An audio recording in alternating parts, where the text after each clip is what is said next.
दोस्तों नमस्कार। एक भी मुद्दा अगर सरकार का इस देश के सामने खुल जाए या एक भी वैसी फाइल इस देश के सामने आ जाए जिसको लेकर सरकार कटघरे में खड़ी होती हुई नजर आए, तो उसके बाद 2024 का चुनाव क्या मायने रखता है। यह सवाल अब इसलिए महत्वपूर्ण हो चला है क्योंकि चुनाव बेहद करीब है और चुनाव से ऐन पहले सरकार कोई रिस्क लेना नहीं चाहती है।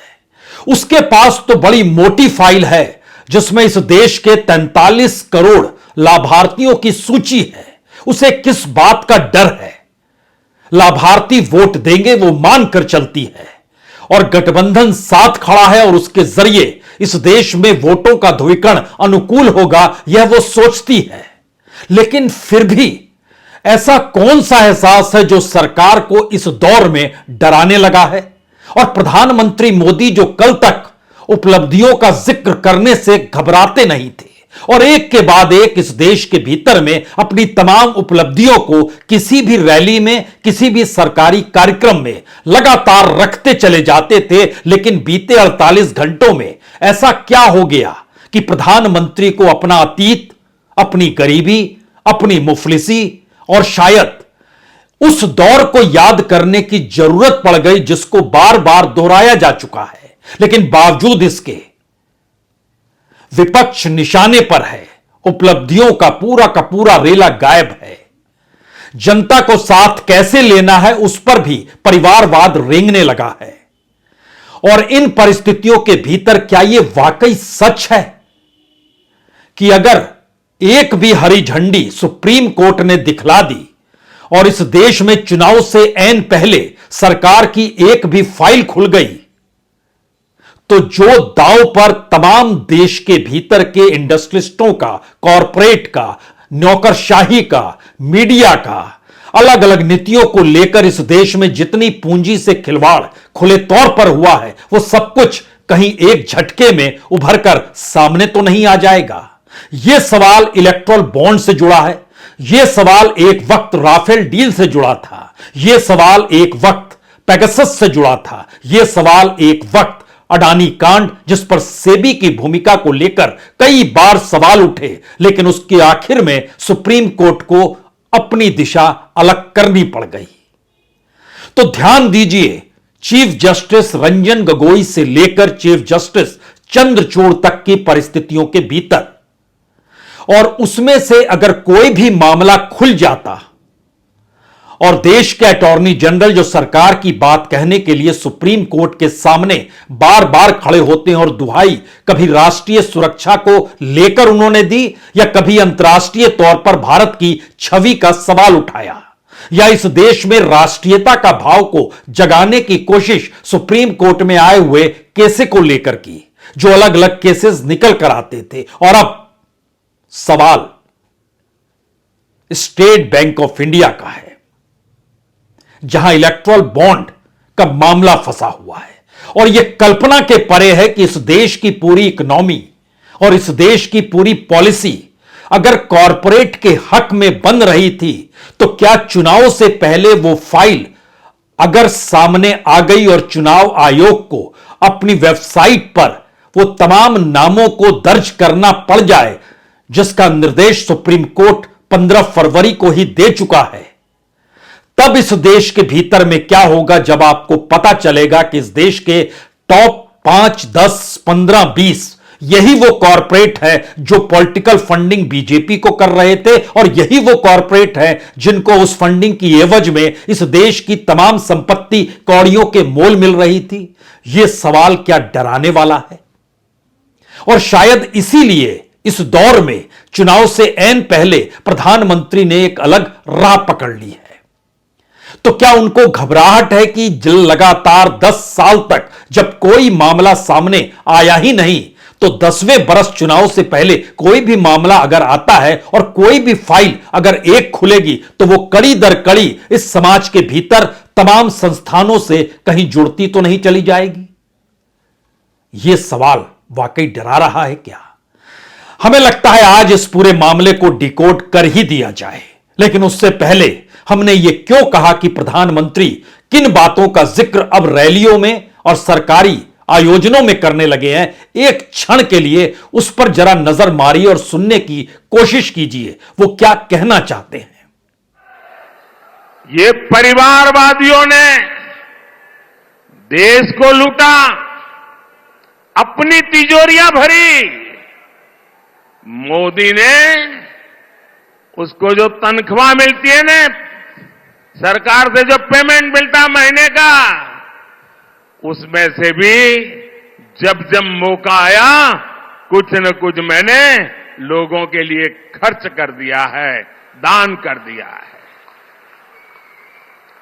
परिवारवादियों ने सरकारों में रहकर महंगे महंगे गिफ्ट लिए हैं, सौगातें ली हैं और गिफ्ट के जरिए भी अपने काले धन को सफेद बनाया।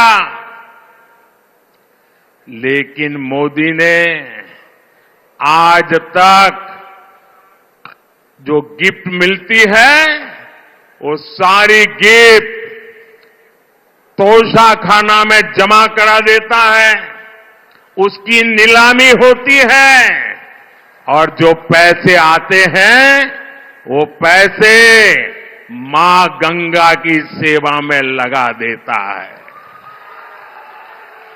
इसमें किसी को कोई आश्चर्य होना नहीं चाहिए।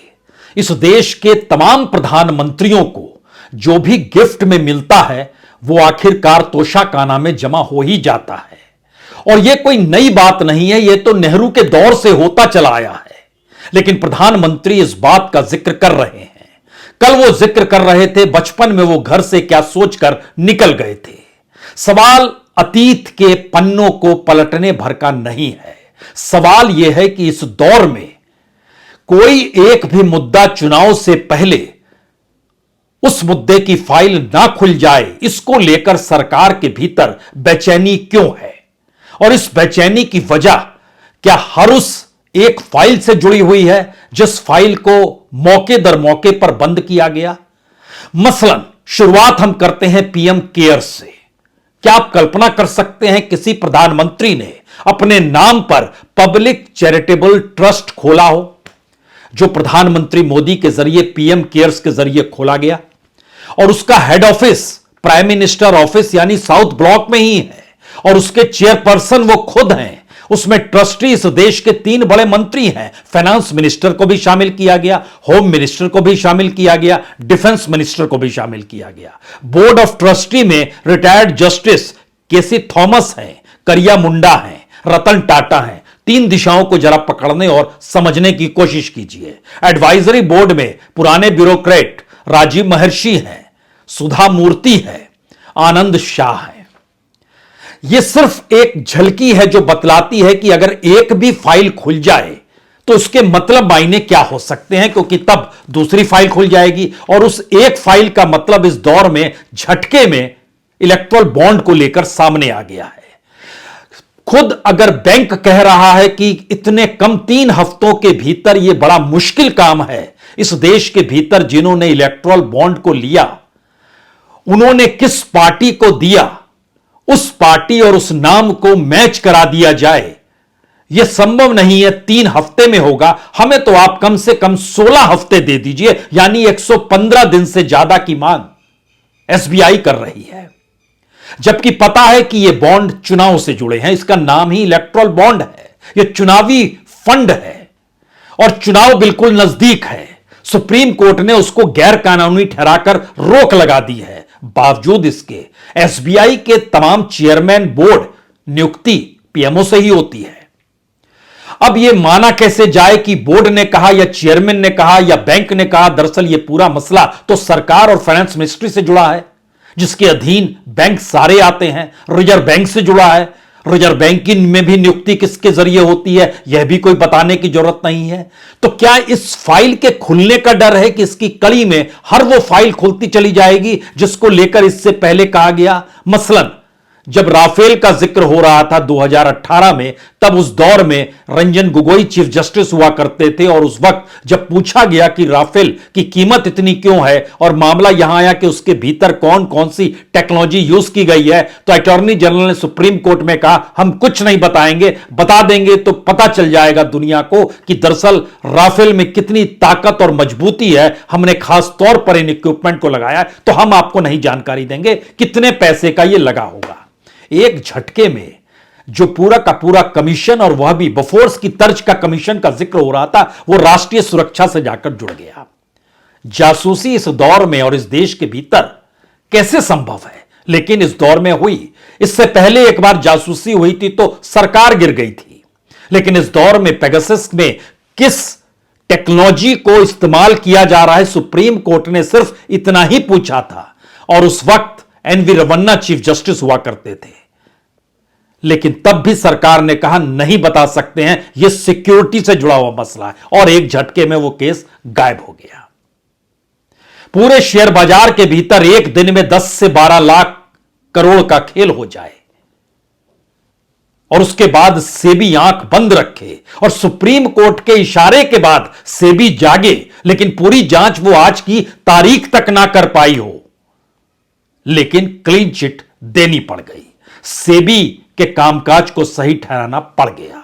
तो क्या इसी दिशा में जो इलेक्ट्रॉल बॉन्ड की पूरी जानकारी कल यानी 6 तारीख तक आ जानी चाहिए थी और 13 तारीख तक इलेक्शन कमीशन के साइट पर नजर आनी चाहिए थी, और क्या वो तमाम नाम इस देश की उस इकोनॉमी का कच्चा चिट्ठा खोल देते जिसके बाद पता चलता कि इस देश की जीडीपी नीचे रहती है, कॉरपोरेट का नेटवर्थ ऊपर रहता है।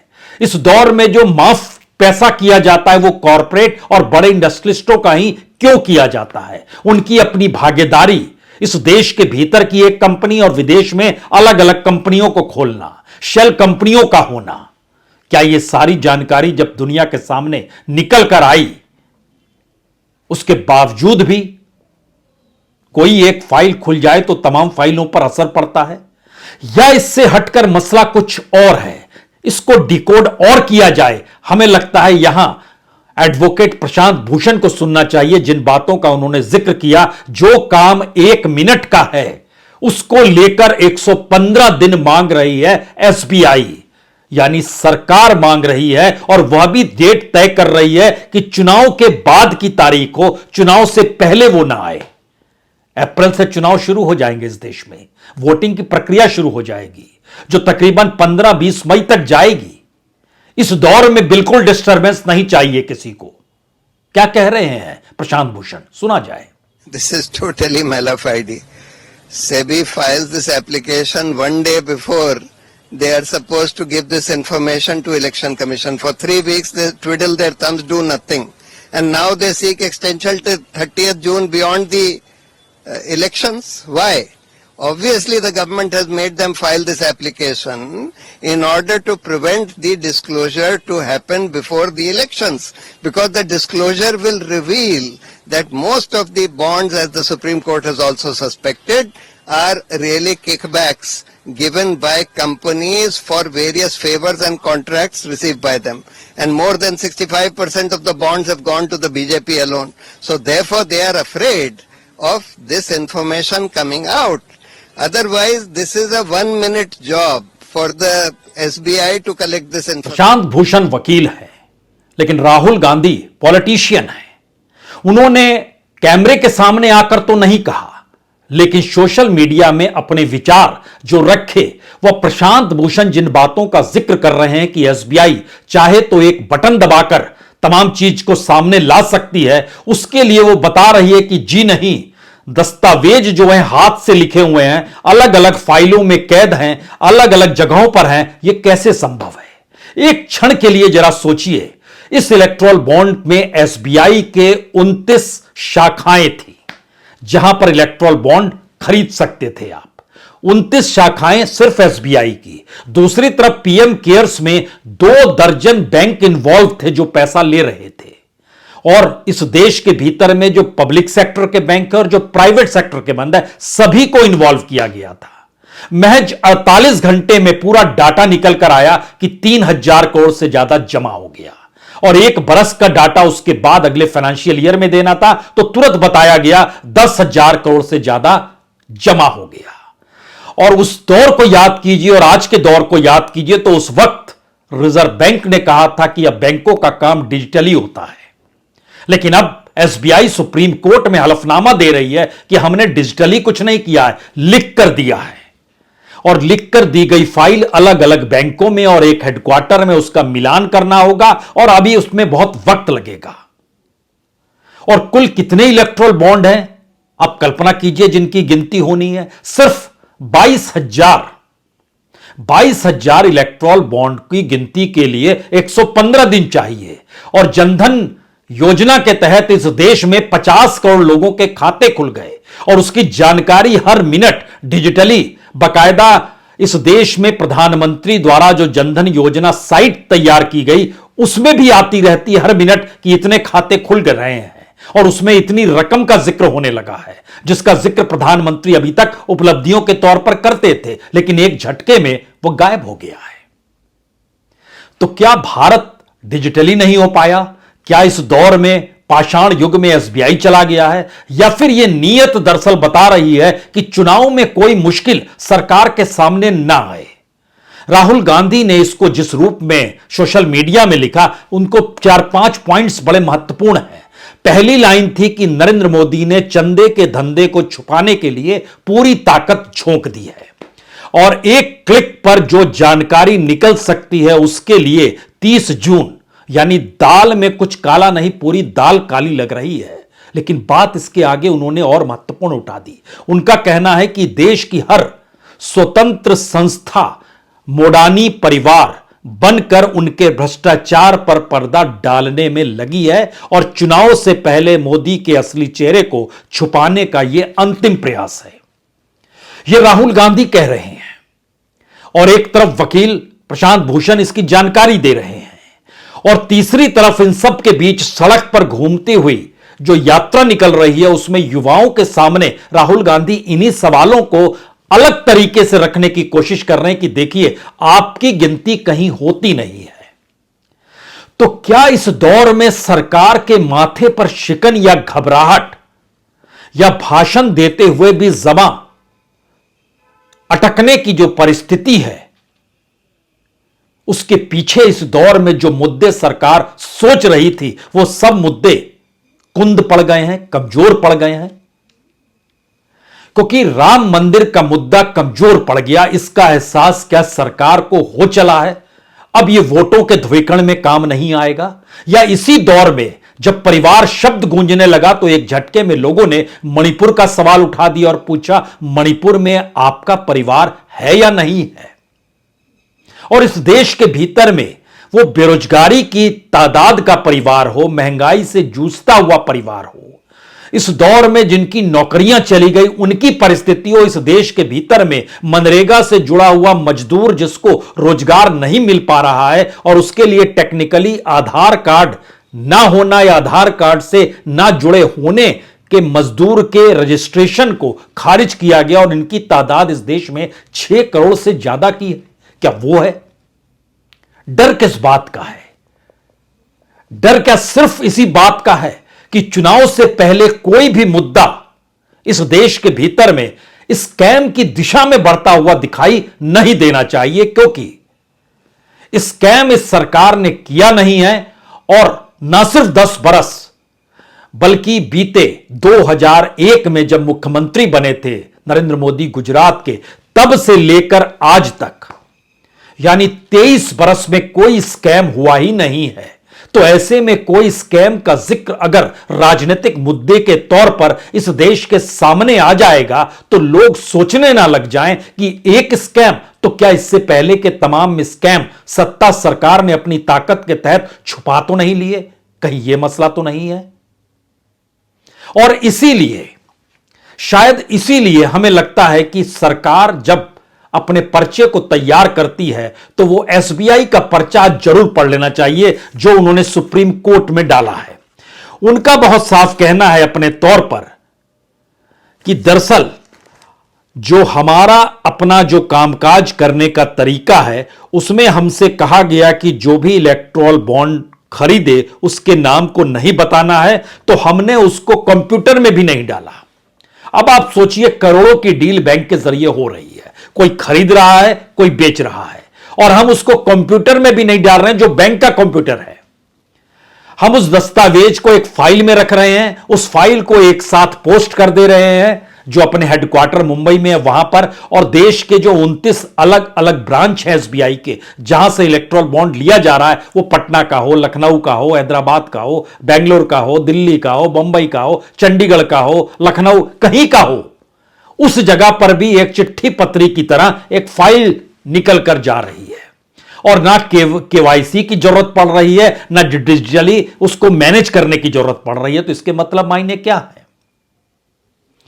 इसके मतलब मायने एक ही है। इस दौर में जिन मुद्दों के आसरे सरकार अपनी उपलब्धियों को गिनाकर 400 पार का नारा लगा रही थी, वो मुद्दे दरअसल जनता को अच्छे नहीं लग रहे, और जब जनता के सामने दूसरे कोई मुद्दे आने की दिशा बने तो उसको रोकने का प्रयास करना होगा, और इससे बेहतर कुछ हो नहीं सकता है कि देश की जनता को भावुकता की लुटिया में डुबो दिया जाए।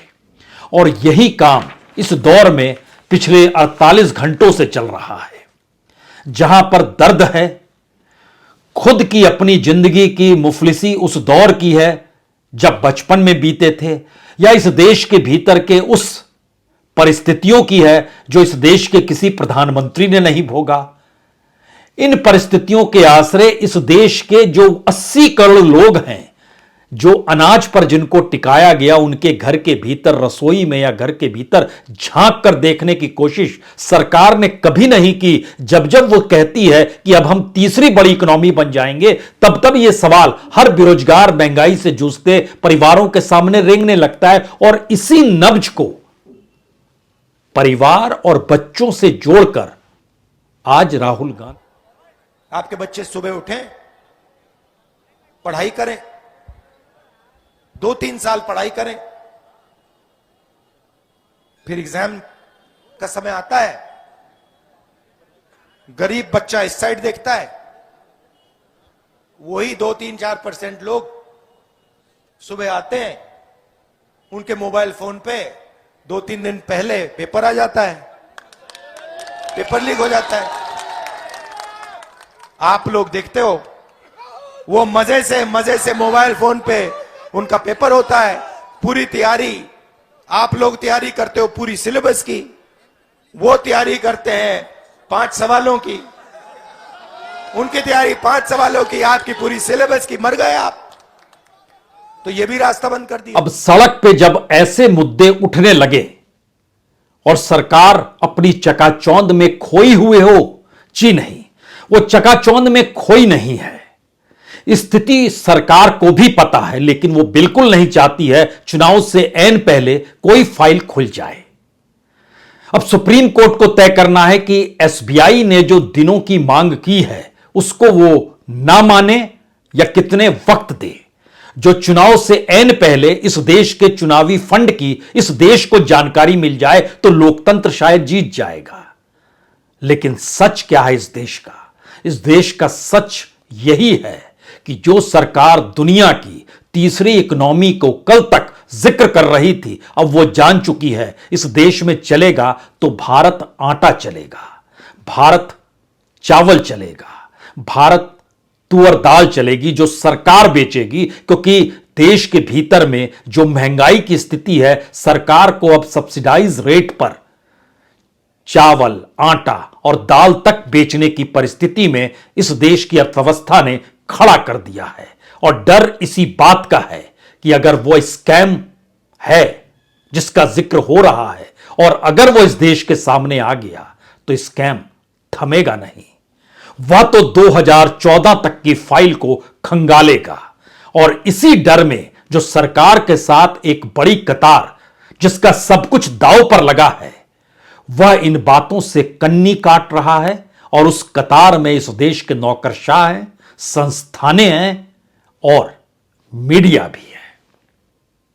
इसीलिए इन बातों का जिक्र मीडिया में मेन स्ट्रीम मीडिया में जो सरकार से हजारों करोड़ रुपए का विज्ञापन लेता रहा, पैसा आता रहा और अभी भी आ रहा है, वो कैसे बताएगा कि इस देश के भीतर सच क्या है? बहुत बहुत शुक्रिया, बहुत बहुत शुक्रिया।